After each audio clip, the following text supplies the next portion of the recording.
ৰাইজৰ দলে ঢিঙত জিকিব। জাতীয় পৰিষদে এখনতো নিজিকে। কংগ্ৰেছে 16-17টাত জিকিব, UDFে 5টা-6টাত জিকিব। অখিল গগৈ পাৰ্টি এখন সিট জিকিব ঢিঙত। বাকী শিৱসাগৰত একদম নেক টু নেক কণ্টেষ্ট। বিজেপিৰ লগত মানে তিনিকুণীয়া আৰু তীব্ৰ প্ৰতিদ্বন্দ্বিতা হৈ আছে। শিৱসাগৰত মই কেম্পেইনত যোৱা নাই আমাৰ দুজন প্ৰাৰ্থী থকাৰ কাৰণে, কিন্তু মোৰ বিশ্বাস শেষলৈ NDA জিকিব শিৱসাগৰ। নিশ্চিন্ন শব্দটো নকওঁ, কিন্তু 20তকৈ তলত চিট পাব। টিহু আৰু নলবাৰীটো আমি জিকিমেই, মাৰ্জিনটো উঠা নামা। ইয়াততো জিকালৈ প্ৰশ্ন নাই। যোৱাবাৰ পাটোৱাৰী 33,000ত জিকিছে, বেয়া হ'লে এইবাৰ 30,000ত জিকিব, ভাল হ'লে 50,000ত জিকিব, ইমানেই। নলবাৰীত জয়ন্ত মল্ল বৰুৱা 50,000 বা 70 যি হয়। নাৰায়ণ ডেকা যোৱাবাৰ 1000 অকণমান ভোটত হাৰিছিলে।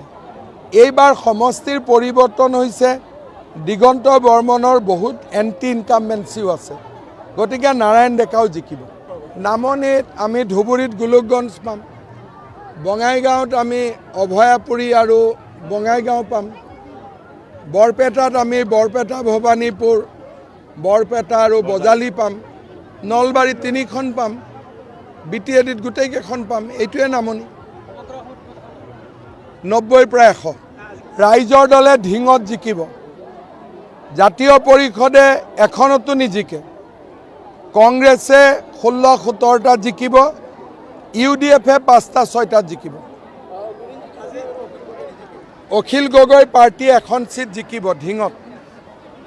বাকী শিৱসাগৰত একদম নেক টু নেক কণ্টেষ্ট।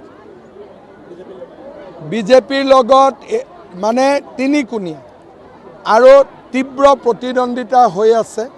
শিৱসাগৰত মই কেম্পেইনত যোৱা নাই আমাৰ দুজন প্ৰাৰ্থী থকাৰ কাৰণে, কিন্তু মোৰ বিশ্বাস শেষলৈ NDA জিকিব শিৱসাগৰ।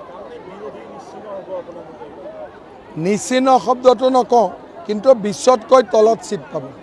টিহু আৰু নলবাৰীটো আমি জিকিমেই, মাৰ্জিনটো উঠা নামা। ইয়াততো জিকালৈ প্ৰশ্ন নাই। যোৱাবাৰ পাটোৱাৰী 33,000ত জিকিছে, বেয়া হ'লে এইবাৰ 30,000ত জিকিব, ভাল হ'লে 50,000ত জিকিব, ইমানেই। নলবাৰীত জয়ন্ত মল্ল বৰুৱা 50,000 বা 70 যি হয়। নাৰায়ণ ডেকা যোৱাবাৰ 1000 অকণমান ভোটত হাৰিছিলে। এইবাৰ সমষ্টিৰ পৰিৱৰ্তন হৈছে, দিগন্ত বৰ্মনৰ বহুত এণ্টি ইনকামবেঞ্চিও আছে, গতিকে নাৰায়ণ ডেকাও জিকিব।